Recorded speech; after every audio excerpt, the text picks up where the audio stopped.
చెరువు దశాబ్దం కిందటి దాకా చుట్టుపక్కల ఊళ్లవారికి తప్ప బయటి ప్రపంచానికి దీని గురించి తెలీదు. వరంగల్కు 78 కిలోమీటర్లు, గోవిందరావుపేట మండలం బుస్సాపూర్ గ్రామానికి 8 కిలోమీటర్ల దూరంలో ఉంది లక్నవరం. కొండల నడుమ 9 ద్వీపాలతో రమణీయంగా కనిపిస్తుంది ఈ చెరువు. కాకతీయుల దార్శనికతకు ఈ చెరువు అద్దం పడుతుంది. తాగునీటికి, సాగునీటికి ఉపయోగపడేలా ఈ చెరువును తవ్వించారు నాటి కాకతీయ రాజులు. చుట్టూ ఉన్న కొండల్లోంచి వచ్చే నీరు వృధా కాకుండా వాటి మధ్య 3 కిలోమీటర్ల వైశాల్యంతో తటాకాన్ని నిర్మించారు.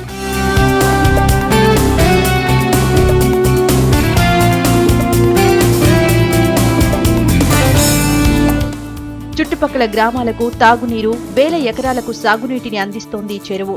దీంతో పాటు పర్యాటకులకు ఆహ్లాదాన్ని పంచుతోంది. దీనిని గుర్తించిన పర్యాటక శాఖ కాటేజీలను నిర్మించి పర్యాటక ప్రాంతంగా తీర్చిదిద్దారు. బోట్ షికారు ఏర్పాటు చేశారు. లక్నవరం చెరువులో బోట్లో విహరిస్తుంటే పాపికొండల మధ్య ప్రయాణించిన అనుభూతి కలుగుతుంది. ప్రత్యేకించి డిసెంబర్ నెలలో పొగల్ని చీల్చుకుంటూ వచ్చే సూర్యోదయం చూడ్డానికి 2 కళ్ళు సరిపోవు. ఈ వ్యూ మాత్రం చాలా బాగుందండి. వాస్తవంగా మేము మిగతా మా మిత్రులు వీళ్ళు చెప్తే మేము ఇక్కడ బాగుంటుందని అనుకున్నాం, కానీ ఇక్కడికి వచ్చినాక చూసినంత వాళ్ళు చెప్పిన దానికంటే చాలా 10 రెట్లు చాలా బాగా కనబడుతున్నది. రోప్ వే కూడా చాలా బాగుంది. ఇక్కడ బోటింగ్ చేయడానికి కూడా అన్ని రకాల అనుగుణంగా ఉన్నా కూడా.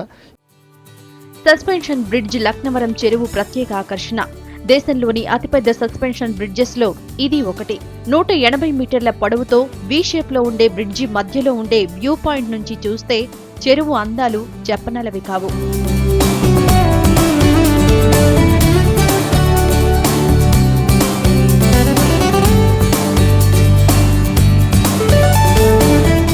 ఇన్ని ప్రత్యేకతలున్న లక్నవరం చెరువుకు వెళ్లాలంటే మాత్రం కొంచెం కష్టపడక తప్పదు.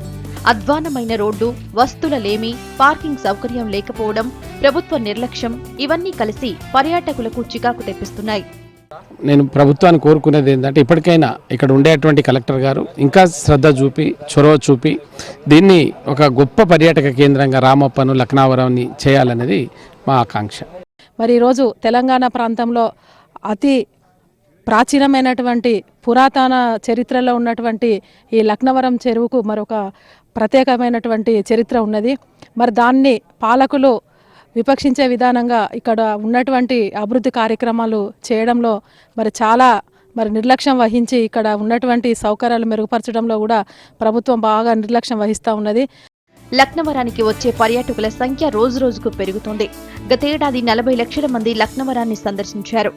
ఆదాయం కూడా గణనీయంగానే ఉంటోంది. మరికొన్ని రోజుల్లో మేడారం, సమ్మక్క సారలమ్మల జాతర జరగనుండడంతో లక్నవరానికి పర్యాటకుల తాకిడి భారీగా ఉంటుందని అంచనా. ఆస్వాదించే మనసుండాలే కానీ లక్నవరంలో అందాలకు కొదవలేదు. అయినా వస్తువులు కల్పించడంలో ప్రభుత్వం నిర్లక్ష్యమే లక్నవరం పాలిట శాపంగా మారింది.